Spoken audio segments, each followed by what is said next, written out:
Hello friends, कैसे हैं आप। आशा करता हूँ अच्छे होंगे। दोस्तों, आज हम लेकर आए हैं अपकृत के इम्पॉर्टेंट क्वेश्चन। इसका मैंने एक वीडियो बना दिया है पहले, अब इसका सेकंड पार्ट है क्योंकि कुछ इम्पॉर्टेंट क्वेश्चन बाकी रह गए थे, उनको हम इसमें कंप्लीट करेंगे। तो दोस्तों, यह वीडियो आपके लिए बहुत इन्फॉर्मेटिव होने वाला है, आपकी नॉलेज इससे इंक्रीज़ होगी। तो दोस्तों चलिए स्टार्ट करते हैं।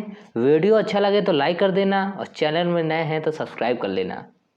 दोस्तों, अपकृत के आवश्यक तत्व, इसको जानना है बहुत ज़रूरी है क्योंकि टॉर्च के लिए उसके तत्व तो जानना बहुत आवश्यक होता है। अपकृत एक ऐसा कृत अथवा चूक है, ये कार्य भी होता है और धोखे से भी हो जाता है, जिससे किसी व्यक्ति के विधिक अधिकारों का उल्लंघन होता है तथा जिसका उपचार निर्धारित क्षतिपूर्ति है। अगर किसी के अधिकार को उल्लंघन होता है तो उसको क्षतिपूर्ति दी जाती है। इसमें सबसे इम्पोर्टेंट बात यह है। इस प्रकार एक कृत को अपकृत होने के लिए उसमें निम्नलिखित तत्व का लक्षण होना आवश्यक है। दोस्तों, इसमें 3 पॉइंट दे रखे हैं। नंबर 1 है किसी व्यक्ति द्वारा कोई अनुचित कृत किया गया हो अथवा चूक की गई हो। कोई ऐसा कृत जो अनुचित होता है और यह ऐसी कोई चूक हो गई हो, ये पहला है। उस अनुचित कृत अथवा चूक से किसी अन्य व्यक्ति को क्षति हुई हो, जो कार्य किया गया है या जिससे जो गलती हुई है उससे दूसरे व्यक्ति को क्षति होनी चाहिए, दूसरा ग्राउंड है। तीसरा क्या है, अनुचित कृत अथवा चूक ऐसी हो कि उससे नुकसानी का मुकदमा चलाने का विधिक अधिकार प्राप्त हो। मतलब जो कार्य कर रहे हैं, कोई ऐसी चूक हो रही है जिससे दूसरे के विधिक अधिकार का उल्लंघन हो रहा है, उससे नुकसानी का मुकदमा चलाने के लिए विधिक अधिकार प्राप्त हो। ये हमारे 3 ग्राउंड थे अपकृत के आवश्यक तत्व। ये हमारा क्वेश्चन नंबर फर्स्ट था। अब देखते हैं सेकंड नंबर क्वेश्चन क्या है। अपकृत तथा अपराध में अंतर, ये काफ़ी पूछ लिया जाता है। अपकृत और अपराध में क्या अंतर होता है, ठीक है। तो इसमें देखते हैं। नंबर पहला है, अपकृत एक दीवानी दोष होता है, अपराध एक आपराधिक दोष है। नंबर दूसरे में है, अपकृत में वाद व्यथित पक्षकार लाता है, अपराध में सरकार की ओर से आयुक्त को अभियोजित किया जाता है। मतलब जैसे आपने कहीं क्राइम कर दिया तो उसमें सरकार एक पक्ष होती है, दूसरा पक्ष तो आप होते ही हैं, सरकार लागू करती है। अपकृत में क्या होता है, व्यथित पक्षकार जिसको हानि हुई है वही वाद लाता है। और अपकृत तीसरा क्या है, अपकृत में उपचार सिर्फ अपनिर्धारित क्षतिपूर्ति के लिए वाद है। अपराध समाज के विरुद्ध दोष माना जाता है, अतः दोषी व्यक्ति को कारावास या आर्थिक दंड या दोनों से दंडित किया जाता है। ये तो आप जानते ही हैं, अगर कोई अपराध करते हैं कारावास दिया जाएगा या आर्थिक दंड या दोनों भी दिया जा सकता है। और अपकृत में एक अपन निर्धारित, क्योंकि पहले से तो निर्धारित होता नहीं है। जैसे आपने कोई टॉर्च कमेंट किया तो उसमें पहले तो निर्धारित होता नहीं है उसको कितनी क्षति होगी, इसलिए अपनिर्धारित क्षतिपूर्ति के लिए वाद है लाया जाता है। चौथा क्या है, अपकृत एक व्यक्तिगत दोष होता है, अपराध एक सामाजिक दोष होता है। ये बहुत इंपॉर्टेंट पॉइंट है। तीसरा क्वेश्चन है हमारा, आत्म सुरक्षा सेल्फ डिफेंस। ये बहुत इंपॉर्टेंट है एग्जाम के लिए भी और आपको जानना भी बहुत जरूरी है। प्रत्येक व्यक्ति को अपने शरीर तथा संपत्ति की सुरक्षा करने का विधिक अधिकार प्राप्त है, ठीक है। और ऐसा करने के लिए वह आवश्यक शक्ति तथा बल का भी प्रयोग कर सकता है। अगर वो अपने शरीर और संपत्ति की रक्षा के लिए बल का भी प्रयोग कर सकता है। इस प्रकार यदि कोई व्यक्ति अपने शरीर तथा संपत्ति की रक्षा करते हुए आवश्यक बल का प्रयोग करता है और किसी को क्षति पहुंचाता है तो उसके विरुद्ध कोई भी कार्यवाही नहीं की जा सकती। वह अपने शरीर और संपत्ति के लिए किसी को हानि भी पहुंचा देता है, उसके विरुद्ध कार्यवाही नहीं की जा सकती। परंतु आत्मरक्षक प्रयोग की गई शक्ति के लिए 2 शर्तें हैं। प्रथम यह कि आत्मरक्षा में बल तभी न्यायोचित होगा जब व्यक्ति के शरीर और संपत्ति को कोई आसन्न संकट उत्पन्न हो गया हो। दूसरा यह कि बल प्रयोग उपयुक्त परिस्थितियों में जितना आवश्यक हो उतना ही होना चाहिए, अर्थात बल प्रयोग संभावित हानि के अनुपात से अधिक नहीं होना चाहिए। मतलब ये है कि अगर कोई आपके एक झापड़ मार दिया तो ऐसा नहीं कि आप तलवार या चाकू कुछ निकाल लेंगे, आपको भी उसको आपके डिफेंस के उसका अनुपात ज़्यादा नहीं होना चाहिए। जैसे यदि कोई चाटा मारता है तो आत्मरक्षा में मैं उसके विरुद्ध तलवार या बंदूक का प्रयोग नहीं कर सकता। और ये आईपीसी धारा 97 से 106 तक सेल्फ डिफेंस के बारे में बताया गया। नेक्स्ट क्वेश्चन है हमारा 4 नंबर, हेतु मोटिव। ये बहुत इंपॉर्टेंट। कोई कृत बुरे हेतु से किया जाने के कारण गैर कानूनी नहीं कहा जा सकता। यदि वह कृत कानूनी था तो वह कानूनी ही रहेगा, चाहे उसे करने का हेतु कुछ भी हो। इसी प्रकार यदि कोई कार्य गैर कानूनी है, वह केवल इस कारण कानूनी नहीं होगा कि उसे अच्छे हेतु से किया गया है। किसी कृत्य में महत्व कार्य का होता है, हेतु का नहीं। सामान्य के अनुसार सामान्य ने हेतु का एक दूरस्थ आशय बताया है, जो शीघ्र प्रकट न होकर वरन पृष्ठभूमि में पड़ा हो। समानता रूप से यह निर्णय करने के लिए कोई कार्य अपकृत है या नहीं, हेतु और संगत माना जाता है। मतलब आपका मोटिव कुछ भी हो, वो कार्य से निर्धारित करेंगे कि वो सही है या गलत। मोटिव इम्पोर्टेंट नहीं होता, इसी कृत्य में महत्व कार्य का होता है। समझ गए होंगे आप मोटिव के बारे में। नेक्स्ट क्वेश्चन है आवश्यकता।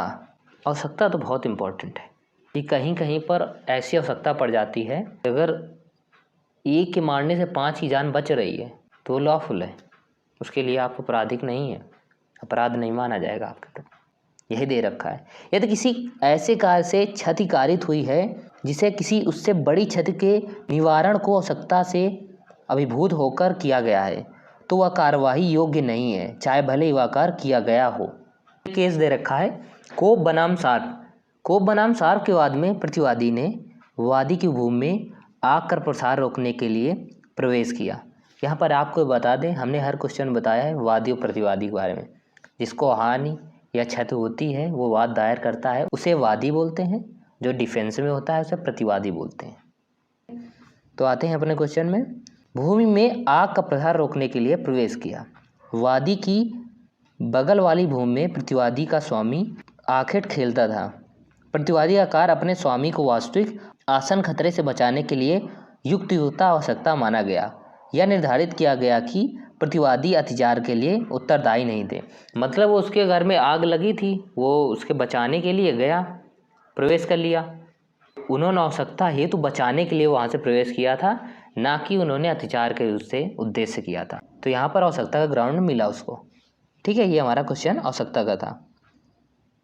इसका यही मतलब है आवश्यकता कि जैसे केस है, एक नाव में 100 लोग बैठे होते हैं, सामने एक नाव होती है जिसमें 4 लोग बैठे होते हैं, बगल में पहाड़ होता है, बगल में वो नाव होती है छोटी वाली। तो अगर वो छोटी वाली नाव में चढ़ा देता है, क्योंकि अगर पहाड़ में अगर टकरा जाए, 100 जाने जा रही हैं, इससे बढ़िया 4 जाने चली जाएँ, 100 को बचा लिया जाए। यही आवश्यकता का ग्राउंड होता है। आवश्यकता के लिए बड़ी हानि रोकने के लिए छोटी हानि होना आवश्यकता का ही रूप होता है, समझ लीजिए। नेक्स्ट क्वेश्चन है हमारा, अंतिम अवसर का सिद्धांत क्या होता है। ये बहुत बार पूछ लिया जाता है। इस सिद्धांत के अनुसार जहां वादी एवं प्रतिवादी दोनों उपेक्षा के लिए दोषी होते हैं, मतलब जहां दोनों की गलती होती है, वहां देखना यह होगा कि घटना को बचाने का अंतिम अवसर किसे प्राप्त था, और यदि उसने उचित सावधानी बरती होती तो यह घटना घटित न होती। यह नियम वादी तथा प्रतिवादी दोनों पर समान रूप से लागू होता है। एक केस है, इसमें डेविस बनाम मान का वाद महत्वपूर्ण है। उक्त वाद में वादी ने अपने गधे के दोनों पैरों को बांधकर सार्वजनिक मार्ग में चढ़ने के लिए लापरवाही से छोड़ दिया। प्रतिवादी अपनी गाड़ी को बड़ी तेजी से चला रहा था, परिणाम स्वरूप गाड़ी गधे से टकरा गई, गधा मर गया। वादी ने प्रतिवादी के विरुद्ध नुकसानी के लिए वाद दायर किया। न्यायालय ने प्रतिवादी को उपेक्षा माना, मतलब यहाँ पर वो गलती थी कि वो भले वो चल रहा था, तो यहाँ पर तुमको तो रोकना चाहिए था, आप तो देख रहे हैं वहाँ पर इतनी गाड़ी का है तेजी से ले जा रहे हैं। तो यहाँ पर प्रतिवादी की उपेक्षा मानी गई थी, मेन कि प्रतिवादी की गलती थी। यही हमारा देखा जाता है अंतिम अवसर का सिद्धांत, कि लास्ट में किसके पास था कि वो बचा सकता था। वो चाहता तो अगर गाड़ी को स्लो कर देता तो वह बच जाता, घोड़ा बच जाता और उनको क्षतिपूर्ति देने की आवश्यकता ही ना पड़ती। लेकिन उन्होंने गाड़ी तेज़ी से चला गए और उन्होंने ये कर दिया। तो यहाँ पर अंतिम अवसर का सिद्धांत देखा जाता है। जहाँ दोनों गलती थी, वहाँ पर उसकी गलती थी, क्यों वो ऐसा घोड़े को बाहर आपने चढ़ने दिया, गलती उसकी भी थी, तेज आकर टक्कर मार दी। अंतिम अवसर गाड़ी वाले पास था, वो धीमे से करके निकाल लेता। ये आप समझ गए होंगे। प्रश्न नंबर 6 था। नेक्स्ट क्वेश्चन देखते हैं, दैविक कृत्य की परिभाषा। एक्ट ऑफ गॉड बहुत इंपॉर्टेंट होता है।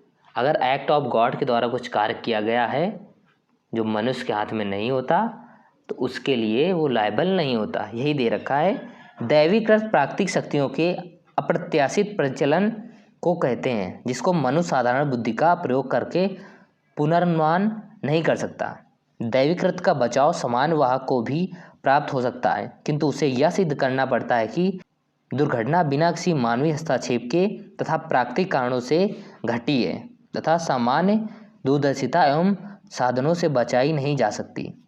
दैवीकृत की प्रतिरक्षा के लिए दो बातें आवश्यक हैं। पहला, प्राकृतिक शक्तियों का कार्य होना चाहिए। दूसरा, घटना असाधारण हो, अर्थात ऐसी ना हो कि पूर्वानुमान किया जा सकता है। मतलब वो घटना जो हो रही है दैवकृत वाली, वो असाधारण होनी चाहिए, जिसमें आपके अनुमान के परे है, वही हमारा दैवीकृत होता है। नेक्स्ट क्वेश्चन है हमारा 8वां नंबर, मानहानि क्या होती है। मानहानि तो आप जानते ही होंगे भाई, किसी की रेपुटेशन को खराब कर देना मानहानि होती, सिंपल सी बात। अब इसको हम क्वेश्चन में समझते हैं। मनुष्य के जीवन में उसकी सामाजिक मान प्रतिष्ठा का महत्व स्थान होता है। सबका होता है भाई। मनुष्य के जीवन में सामाजिक मान प्रतिष्ठान का महत्व बहुत होता है, मतलब इज्जत बहुत मायने रखती है। और किसी को बदनाम कर दो तो यार ये तो गलत बात है। यदि इस मान प्रतिष्ठा को किसी प्रकार से आघात पहुंचता है तो उसके लिए उसी प्रकार का वाद लाया जा सकता है जिस प्रकार कोई अपनी संपत्ति को हानि पहुंचाने पर लाता है। यदि एक व्यक्ति किसी दूसरे व्यक्ति से अन्य व्यक्ति के संबंध में असत्य तथा असम्मानजनक बातें करता है तो वह मानहानि के लिए उत्तरदायी ठहराया जा सकता है। इसी व्यक्ति को मान प्रतिष्ठा संबंधी अधिकार समग्र विश्व अर्थात लोकबंध होता है। मानहानि के वाद में सफल होने के लिए वादी को निम्नलिखित बातें सिद्ध करनी आवश्यक होती हैं। कथन मानहानिकारक हो। दूसरा, कथन का संबंध वादी से हो। तीसरा, कथन प्रकाशित होना चाहिए। आप किसी को बदनाम कर रहे हैं तो प्रकाशित होना चाहिए, मानहानि वाला होना चाहिए, और वो उसके संबंध में हो जो वाद ला रहा है। ठीक है, ये वादी को ये तीन चीज़ बताना होगा कि उसकी मानहानि हुई है, दूसरा उसी के संबंध में बोला गया था, इसको पब्लिश कर दिया गया था। इसका मतलब ये नहीं कि जैसे कमरे के अंदर आप एक दूसरे को गाली दे रहे हैं, उससे कहते कि वो बाद में कहते नहीं मेरी मानहानि हो गई, हम मुकदमा दायर कर देंगे। ऐसा नहीं होता, प्रकाशित होना चाहिए, लोगों को जानकारी होना चाहिए, तभी तो लगेगा कि हाँ भाई मेरी मानहानि हुई है, बेइज्जती हुई मेरी। ठीक है, ये आप समझ गए होंगे। नेक्स्ट क्वेश्चन देखते हैं, प्रश्न नंबर 9, सहमत से क्षति। मतलब अगर आप किसी कार्य के लिए आपने सहमति दे रखी है और उससे आपको हानि होती है, आप सामने वाले के प्रति वाद दायर नहीं कर सकते। इस सूक्ति का वॉलेंट्री नॉन फिट इंजूरिया कहा जाता है। इसका अभिप्राय यह है कि एक व्यक्ति जो किए जाने वाले कार्य के प्रति अपनी सहमति देता है या वह क्षति सहने का खतरा अपने ऊपर मोल लेता है, वह उस कार्य या क्षति के विषय में कोई कार्रवाई नहीं कर सकता। उदाहरण के लिए समझते हैं, जब एक व्यक्ति मुक्केबाजी या कुश्ती की प्रतियोगिता में भाग लेता है, जानते हैं कि इसमें भाई हानि तो हो सकती है, मुंह फूट सकता है, पैर में लग सकता है, या किसी मानहानिकारक वक्तव्य के प्रकाशन की अनुमति देता है, वह यहाँ पर सूक्ति सम्मत कार्य से क्षति नहीं होती लागू होगा। इस प्रकार के वाद में प्रतिवादी रक्षा ले सकता है कि वादी ने किए जाने वाले कार्य की सहमति दी थी। अब यहाँ पर एक इम्पॉर्टेंट बात है, सहमति की आ गई, सहमति स्वेच्छा से दी गई हो, मतलब किसी दबाव से नहीं, अर्थात सहमति धोखा, दुर्व्यपदेशन, पीड़न आदि गलत तरीकों से न प्राप्त की गई हो। सहमति भी स्वेच्छा होनी चाहिए।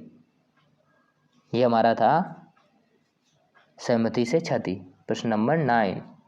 अब देखते हैं प्रश्न नंबर 10वां और लास्टवां है, प्रत्येक दीवानी दोष अपकृत नहीं होता। अपकृत तो एक दीवानी दोष है, लेकिन प्रत्येक दीवानी दोष अपकृत नहीं होता। इसको समझते हैं। अपकृत एक सिविल दोष होता है जिसके लिए न्यायालय अनिर्धारित नुकसानी प्रदान करता है, परंतु प्रत्येक दीवानी दोष अपकृत नहीं होता है। जैसे कि संविदा भंग एक दीवानी दोष ही है किंतु यह अपकृत नहीं है। इसी प्रकार न्यास भंग भी सिविल अपकृत ही है किंतु यह अपकृत नहीं है, क्योंकि इसके लिए उपचार संबंधी अधिनियमों के प्रावधानों के अनुसार प्रदान किया जाता है, जबकि अपकृत के लिए उपचार इंग्लैंड की समान विधि के आधार पर प्रदान किया जाता है। तो दोस्तों आप समझ गए होंगे, ये 10 इंपॉर्टेंट क्वेश्चन थे। ये हमारा पार्ट दूसरा था अपकृत का, इसका पार्ट एक और है, आप उसको भी देख सकते हैं, और आप दोनों पार्ट देख लेंगे तो आपके शॉर्ट क्वेश्चन तो 100% तैयार होंगे, नॉलेज भी बढ़ेगा। तो दोस्तों कैसा लगा वीडियो कमेंट करके जरूर बताइएगा। तो इसके नोट्स चाहिए तो आप हमारे टेलीग्राम में जाकर चैनल सब्सक्राइब कर सकते हैं। मिलते हैं नेक्स्ट वीडियो में। जय हिंद, जय भारत।